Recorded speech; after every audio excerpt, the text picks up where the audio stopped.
They are not meant to be given away freely. What do you mean? Yugo asked, puzzled.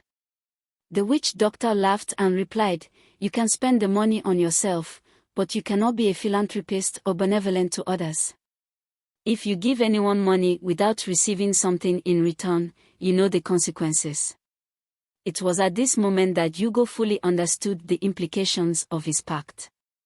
The conditions were daunting, and it took only a small mistake to fall from grace. After the witch doctor handed Yugo the pot, he allowed them to leave. As Ad drove Yugo home, his phone rang with his mother's name on the screen. Ad answered the call abruptly. I don't have any money. I'm broke. I know you're sick, but do you expect me to rob a bank? 10,000 naira feels like 10 million to me. He then disconnected the call and put his phone away. Yugo watched Ad in silence as his mood darkened, and tears began to roll down his cheeks. Ad muttered to himself, they don't understand me. I'm rich, but I can't give them a dime because if I do, even the smallest amount, I'll lose my life. This is the price I pay to watch my own family suffer in poverty, despite having the means to change their lives forever. Oh God. Yugo remained silent, unable to respond, until Ad dropped him off at his home. Yugo had bigger issues to contend with. The police were searching for O and the baby in Kichu's care. He began to regret his actions. The next day, the police discovered O's decomposing body, discarded by a riverside. When Mrs. Nom arrived at the scene, she wept bitterly over her daughter's remains. She knelt and swore, it wasn't your destiny to die like this. As your mother, I command your spirit to find no rest until your death is avenged. Arise and haunt your killers until they confess or die. You will not rest.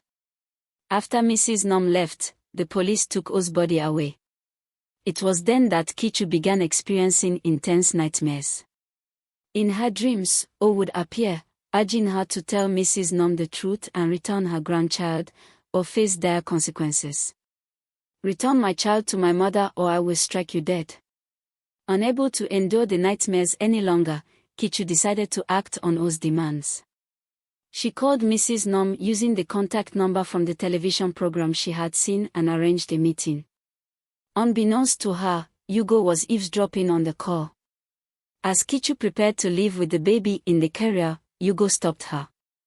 Standing at the door with a sharp knife, he instructed her to kneel and close her eyes. Fearful, Kichu slowly placed the baby carrier on the floor, and the baby began to cry loudly. Yugo, his hands trembling, was clearly conflicted. Unable to bear the baby's cries, he asked Kichu to pick up and comfort the baby. After checking the windows to ensure no one was nearby, he put the knife down and sat beside Kichu on the couch. Despite his intentions, his emotions overwhelmed him.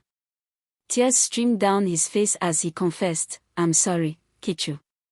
My quest for wealth has led me to a precipice I can neither escape nor retreat from. I am stranded. Kichu, moved by his vulnerability, gently reassured him, Yugo, you can trust me. I've loved you since the day we met, and I promise to stand by you until you succeeded. Please, tell me what you've done. I've entered a covenant with the devil for unlimited wealth, but the price is beyond my means. What good is wealth if I lose everything else? Yugo admitted. Before Kichu could respond, a loud noise came from the wardrobe in Yugo's bedroom. Terrified, he grabbed the knife and cautiously approached the wardrobe. Upon opening it, bundles of foreign currency spilled out.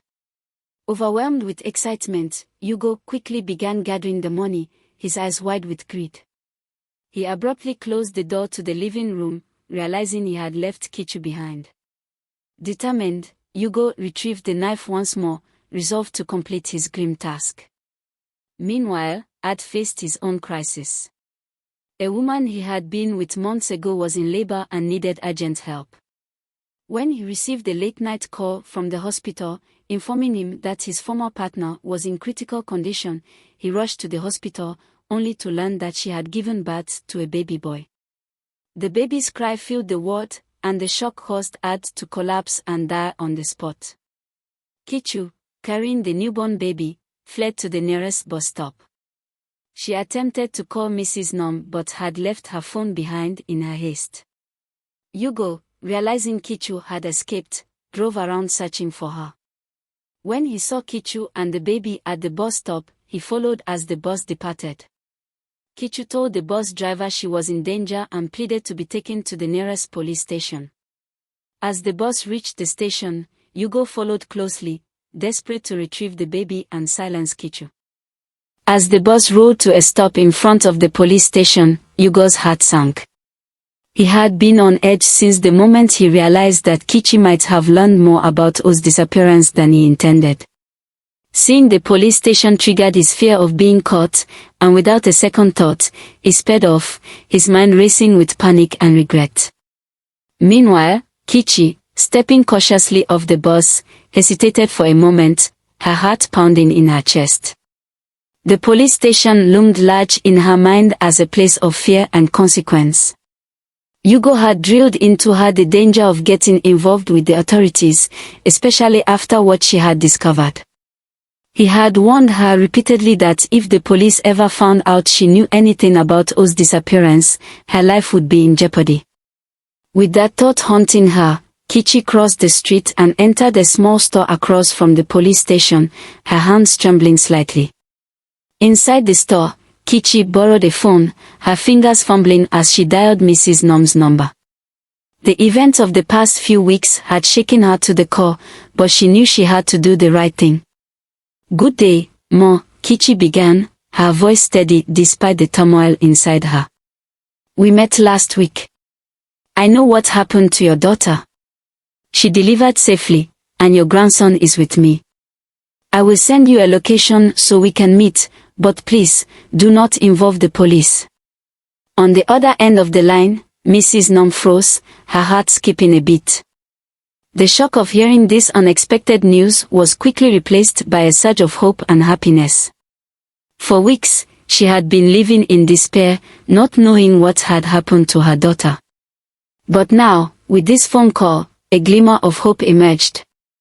Mrs. Nom eagerly awaited the location Kichi promised to send, her mind already racing with plans to meet this mysterious woman who had saved her grandson. Meanwhile, Yugo, consumed by paranoia, drove frantically back to his home. The thought of Kichi reporting everything to the police filled him with dread. He had always known that his actions would catch up to him, but he had hoped to stay ahead of the consequences. The possibility of being caught terrified him, and his survival instincts kicked in. Upon reaching home, Yugo didn't waste a second. He immediately began packing his belongings, his hands moving quickly and purposefully. He pulled out all the money he had hidden in his wardrobe, stuffing it into a large bag. But as he packed, his eyes fell on the pot that the witch doctor had given him, a dark object that had become the center of his life. The witch doctor's warning echoed in his mind, "No eyes must see this pot except you. If another person should see this pot, you will lose your mind instantly." Just as Yugo reached for the pot, a chill ran down his spine as he heard someone call his name. The voice was low, almost a whisper, but it was enough to make him pause. He spun around quickly, but there was no one there. The house was silent, save for the pounding of his heart. Yugo tried to shake off the unease and continued with his packing, but the voice came again, this time louder and more insistent, "Why did you kill me?" Yugo turned again, this time slower, dread building in his chest. And then he saw her, spirit, standing before him, dressed in white, her body still heavy with pregnancy. Her eyes bore into his, filled with pain and accusation. The sight was too much for Yugo. He let out a scream, his fear erupting into pure panic. Clutching the pot, he bolted out of the house, shouting for help, his mind unraveling with each step he took. The neighbors, hearing his frantic cries, rushed out of their homes, alarmed by the commotion. They watched in shock as Yugo stumbled into the street, clutching the pot to his chest like a lifeline. But as soon as they saw the pot, they understood. The witch doctor's warning had come true. Yugo was losing his mind. The neighbors gathered around, trying to calm him, but it was too late.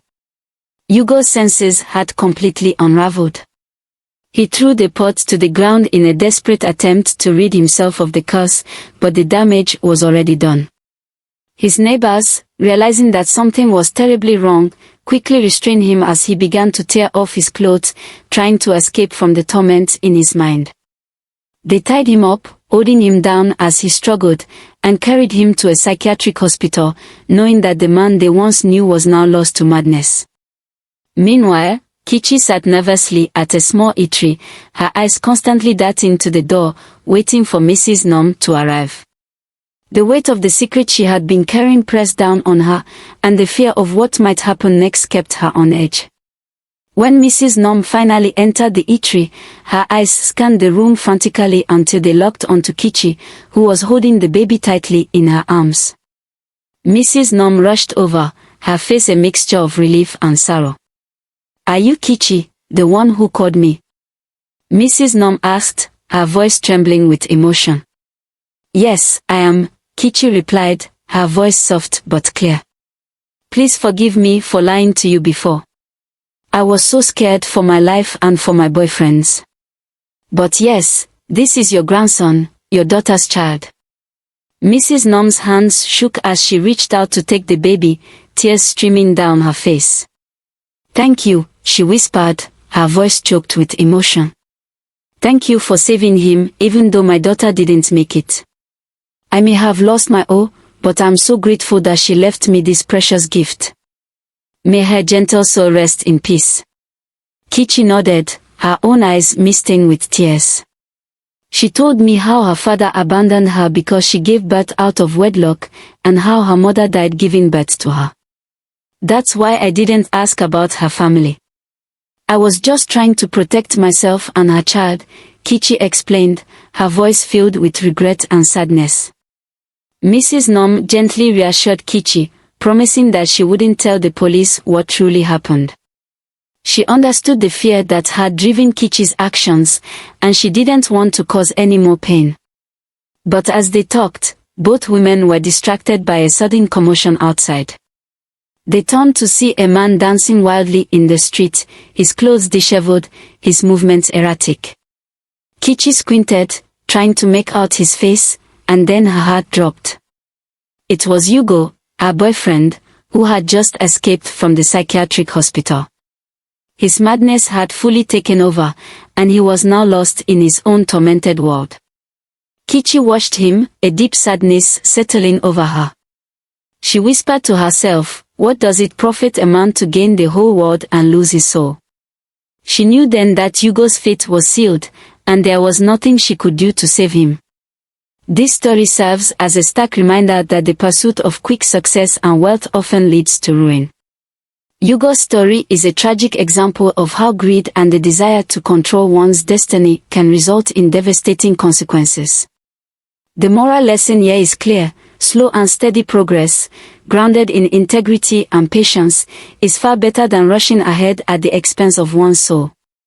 In life, there are no shortcuts. Every profit comes with a price, and sometimes that price is far more than we are willing to pay. Greed is man's greatest enemy, and the sooner we learn to overcome it, the better our lives will be. Thank you for listening to this story. If you found it meaningful, please give it a thumbs up, comment, share, and don't forget to subscribe to our YouTube channel. May we all learn to live with patience and integrity. God bless you.